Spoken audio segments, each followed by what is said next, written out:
All right, we're live. So we're trying Hi this. everyone.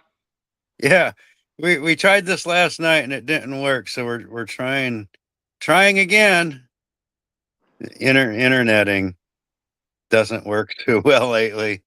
But how's it going? Everything is okay, but I hope the VPN will work okay and we can do our live. I think so. It looks like it's working. We'll see. It's frustrating, but we're like really far apart, and then Russia's kind of doing weird things with their internet right now. So I kind of Yeah, just expect there to be problems. Is you know. yeah. Hey, Dan, in the comments, we got viewers. So we started last night, and we're gonna do it from the beginning. You were gonna like Americans don't know the names of these towns in Ukraine, but if you give the main cities or locations, that probably helps them understand a little better. Um, and the big thing is like getting your perspective on what you know is happening because you're there compared to the dumb stuff Americans are being told. So anyways, I'm gonna give it over to you. We do a little frontline update because things are getting active again. So if you Uh, want. okay, you'd like to talk about the Konstantinovka, right? That's the big one. There's kind of a few big locations, but Konstantinivka is the biggest one. Yeah, during 5 months of the fighting, our forces have performed immensely and grueling work advanced to the outskirts of Alexandrovka and engage of combat for the um, settlement. While Yeah, there are many have been an operation pause, recent report indicating it has ended, but our forces.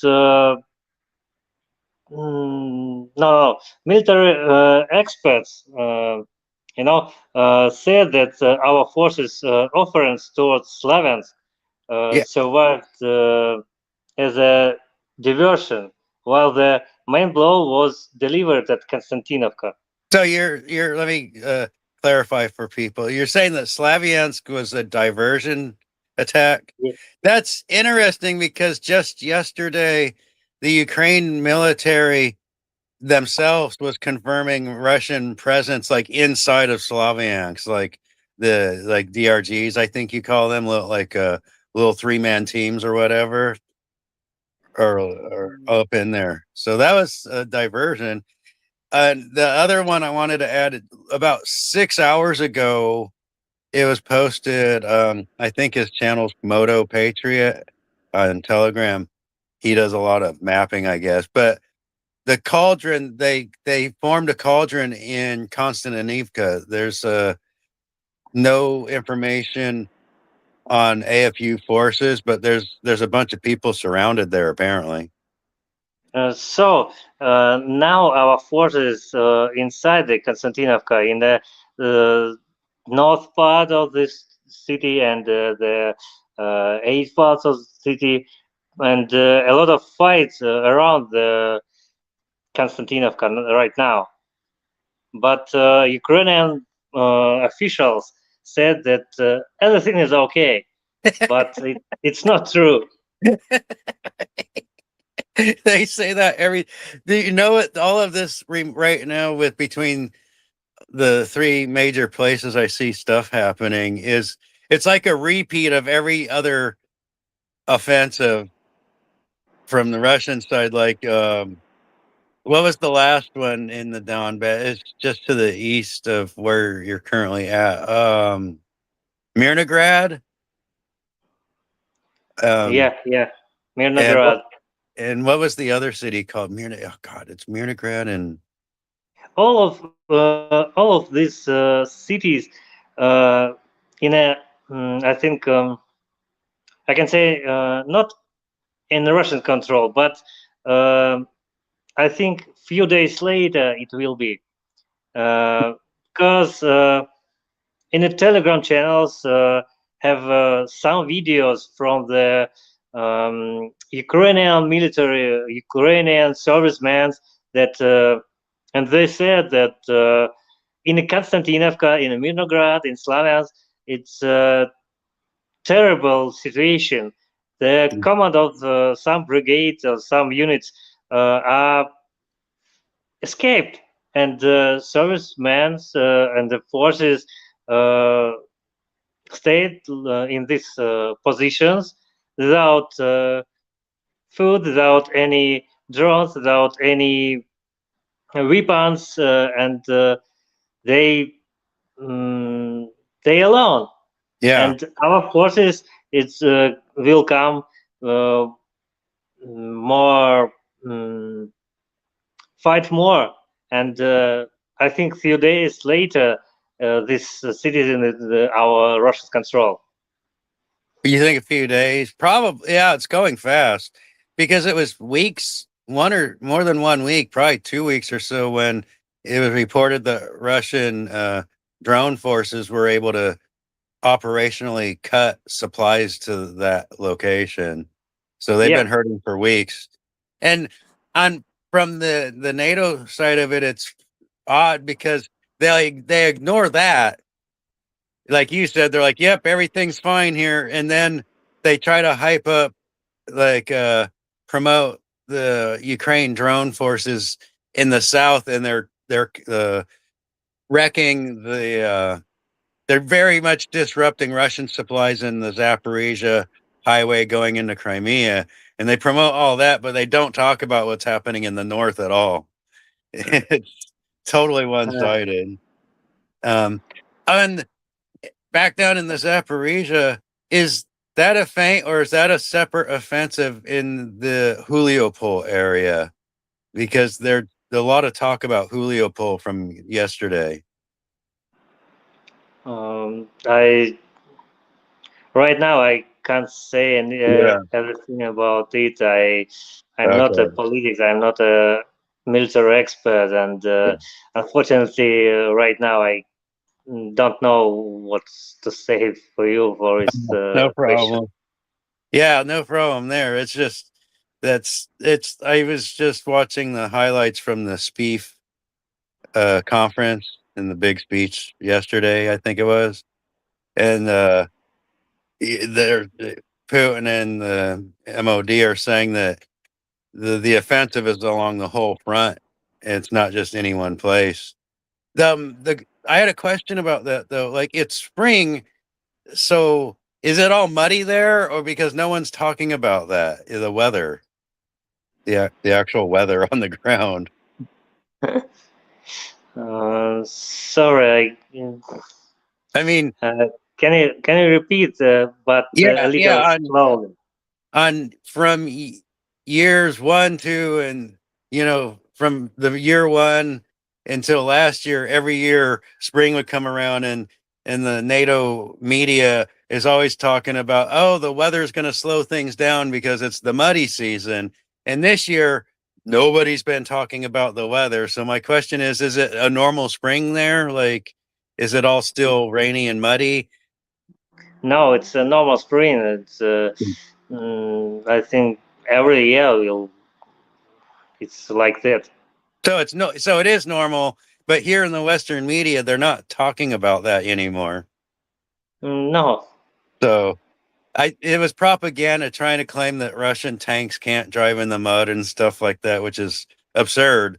But this year they gave up on that sound bite, and no one's talking about the spring weather interfering with combat operations. Kind of odd. I just like to point that out. The the media is changing their stories this year. Um, but yeah, so basically, you're saying overall is things are going pretty good for the Russian side this spring, and and the offenses are basically pretty successful. Is that a good summary? So I don't know what I can say. I mean, in Uh, your opinion, do you feel that things are going well? I On the think everything is going well, but okay, so Lou, as I remember right, you'd like to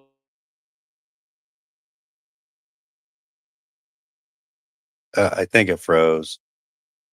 Dang it! VPN again. I think the connection froze again. Let's see if it drops or if he comes back. Dang it! He was going to ask a question. Dang it! Why the internet freezes right when we're getting into a good conversation? Yeah, we blame the Russian telecommunications department. Let's see. Uh, he's saying it. He's saying it went down again. I know. I'm gonna. I know. That was the question. I was waiting for his question.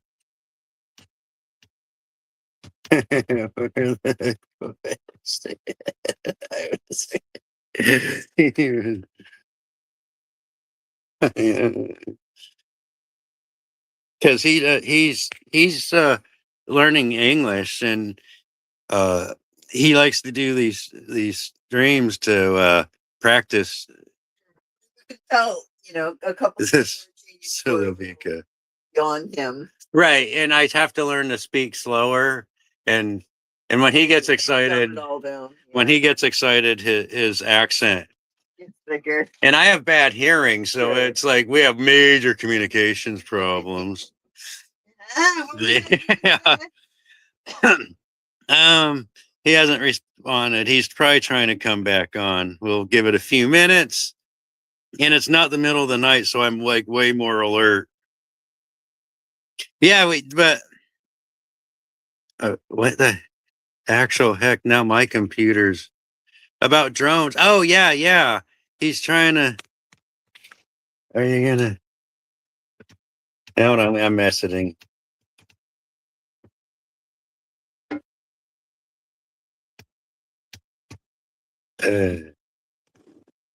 Yeah, because we were going to talk about the drones, and I want an actual Russian person perspective. He's like working, and plus there's operational security,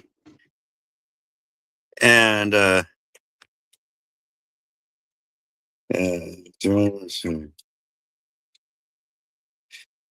And my computer is being a bastard. Um. Oh, cool. He's gonna try. He's trying to come back up. Um. But he's got operational security concerns because it's dangerous for him. Ukrainians target everybody and they try to figure out where you are based off what you're saying online and start. What part? Okay, we're waiting for him. He goes, what part did Hunter Biden play in the initial conflict? I'd have to say a big part because remember, that was the Burisma stuff. And the Biden family was getting millions and millions of dollars laundered through Ukraine way before the war ever started. So yeah, it was obviously. Remember, Ukraine was a liberal CIA project. It was the liberal branch of the CIA initially. And oh, we got him. He's coming back up. Let's see if this works. Oh, okay. Let's see if this works. Hey, welcome back. I mean, Oh yeah. So I already gave him the question. You were about ready to tell us your thoughts on the drones coming through the Baltics and Finland. Ah, it dropped again. We're trying, man. This is I blame all of this bad internet on the patriarchy. Yep. Blaming I'm blaming the patriarchy. And the feminazi. And that's yes, both of them. I'm messing it again.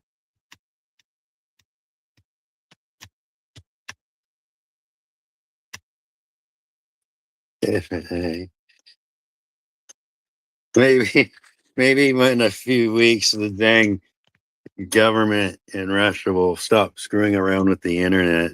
They are doing weird stuff with the internet in Russia, and it's like above my head. All I know is they're doing stuff. Um, but yeah, I do crazy stuff like this. Like Alex, he's an actual Russian. That's why he's wearing all the stuff covering himself up, because he's doing missions on the front line. While we're waiting to see if he's able to come back or not. I'll explain what he does. He doesn't like to talk about his work because operational security. But basically, he works in a volunteer organization, and they have phone numbers and radios and stuff. And Ukrainians stuck in Ukraine that don't want to be stuck in Ukraine, if they're able, they can contact these Russian volunteer groups. There's several of them. Alex is just working for one out of probably several, and they work with the Ukrainians to help get them out of Ukraine, which means doing missions in the combat zone on the contact line, sneaking people out of Ukraine with all the drones and artillery and everything happening. And that's what he does. And so he's like always busy. And now we got this internet stuff that's not working too well. And he likes to come here and chat when he can. And I appreciate that. And get him, hopefully it helps him learn English, what do you call that? Conversational English, because he's studying it in school, I assume. And on top of doing all kinds of crazy stuff.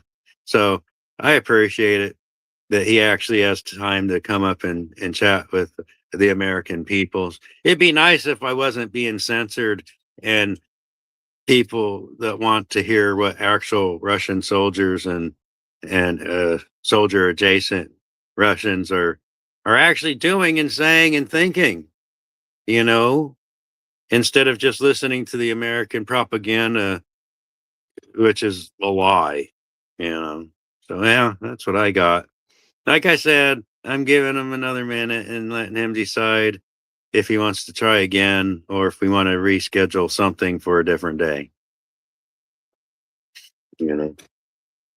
Because it's like I'm in America, he's in Russia, so the distance thing is going to cause internet hiccups to begin with.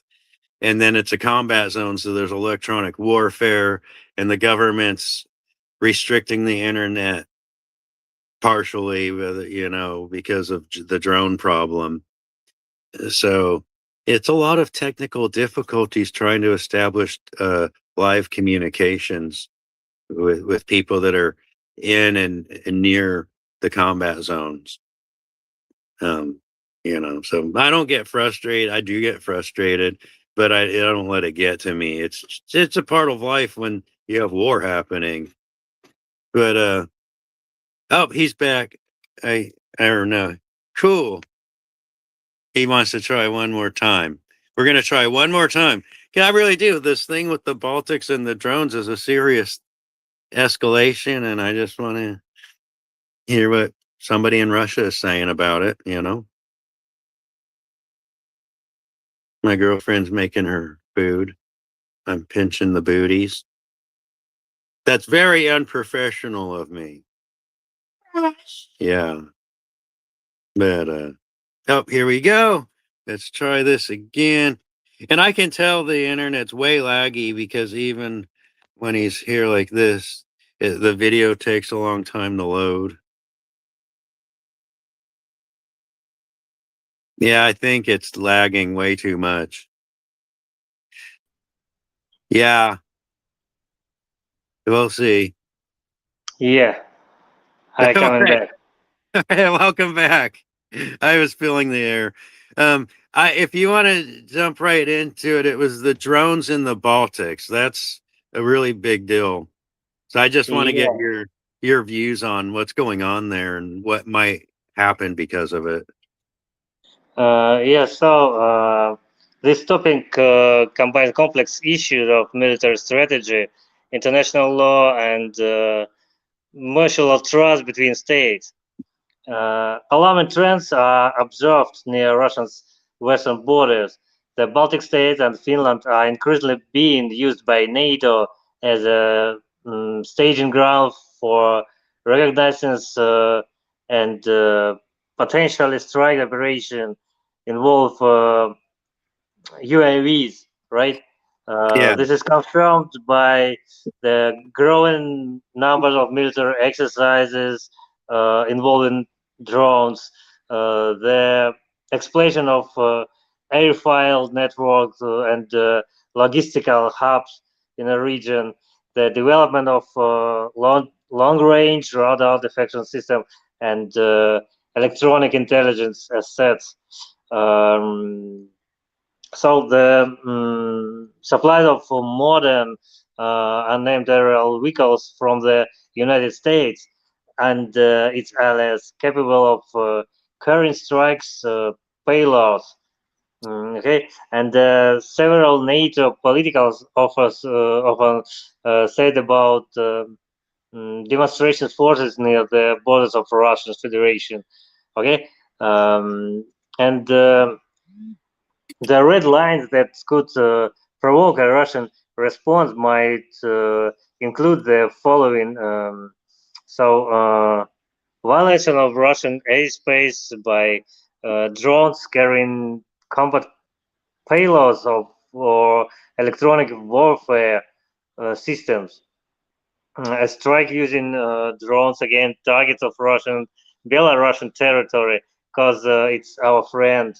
Um, the massive deployment of long-range strike drones, like mm,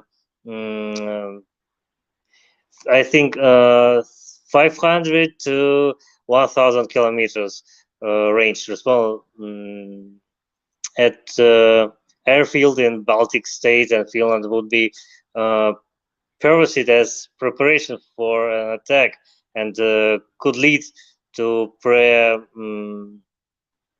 empty strike again based and launch cities. Of course, Russia has repeatedly stated that it don't intend to start a war, but will respond firmly to action threatening its security. The use Yeah. of Baltic states and Finland to launch drones, especially in strike scenario, could become the very red line. Beyond this, response would follow. So yeah, so you're Uh, saying the first retaliation is probably most likely going to be the airfields in the Baltics that they're being launched from, basically. yeah, Russia don't would to start a fight the Baltics and take a lot of rockets to the Finland, but I think the states don't said wouldn't be provocate our Russian Federation, and it will be the hard answer for the like a rocket and a lot of drones to the Finland to the Baltics, but we haven't got any plans to attack them. Right. Well, you're trying not to, yeah.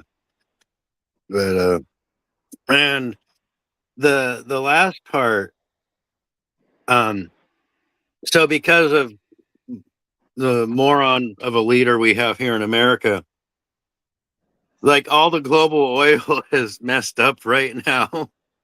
I was just our people are being lied to and being told that we don't depend on Middle East oil, but that's a really big lie. We're definitely dependent on Middle East oil here in America. And I'm trying to explain to the Americans, out of all the nations in the world, Russia is like in the best place to survive a global economic disaster like this. If I don't know how much, I mean, I just assume you're aware of what your own country produces and domestically. If you wanted to explain how like the global problems is not going to have an impact on Russia, as far as I can tell. I think the global economic attitude is coming apart at the seams, and in this chaos, it will become clear who will remain stably and who will not. Russia has a closed loop food production cycle and can't only provide for this population, but also retain control our case market without depending on imports and seed of fertilizers. Right. So you're Secondly, yeah. so like your Secondly, import. we Oh, have go ahead. engineer independence. We can we don't need extreme load to head homes or run factories. We have our own oil and gas fields, mm, and more importantly, we have a full cycle from extraction to deep processing of fuel. We don't Right. just sell raw materials; we manage the value-added chain within the country. Mm, So to access Russian advance in the US, um, nah, it's so difficult. It's so different Right. because the US is having depended on global supply chains for fertilizers and seed and agricultural ministry and Right. Yeah, like that's what a lot of people don't realize. Like Russia and America are global competitors in a lot of economic sectors. Oil, food. Like America's the world's largest food exporter, but Russia's number two, right behind it. I mean, not right behind us, but you guys are handle a lot of the feeding of the world the same way America does, with mainly with grains, and I think you guys grow a lot of apples too, actually. But, Uh, I think the Americans politics should know that by attacking Russia and trying to force us into the straitjackets of sanction and isolation, they only confirmed our autonomy. yeah, it's only limiting ourselves. It's like Americans, by and large, are not aware that America depends on Russia for our nuclear energy. It's and they're cutting that off next year. Apparently, the uranium shipments. America is blocking is we're blocking ourselves from buying Russian uranium, and it's just stupid because nobody else in the world makes the uranium like the for export. It's Iran doesn't export uranium, China doesn't. It's just Russia that's refining uranium.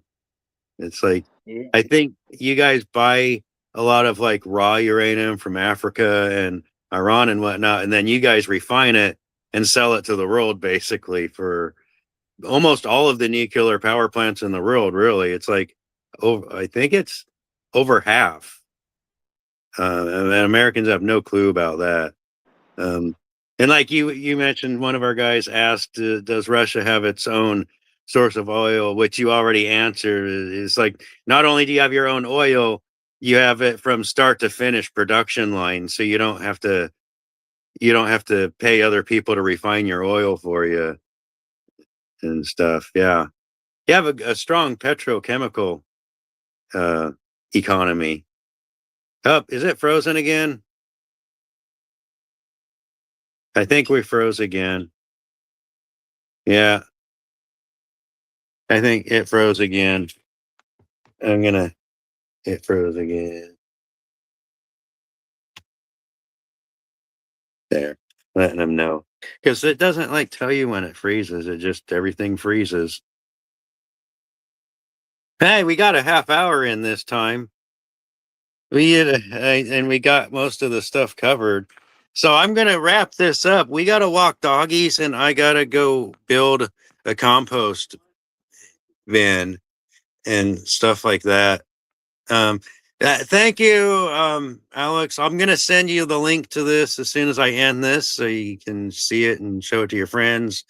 And like, share, and subscribe if you want to know what actual Russians are doing. Just so you all know, for American people, that's what I do. All of my sources are Russian. Not all of them, but majority are Russian people, just like Alex. They run news channels on Telegram, and that's where I get my news from. And now you got to see, like, literally one of the people that I get my news from. He's the guy that's making the news and posting it, like primary source. No propaganda. It's their own work, their drones, their cameras, their maps, that they make from their operational data. So it's I really enjoy it. But now you know where I get my news from. You got to talk to him yourself right here. So have a good day, everybody. I'll see you next time.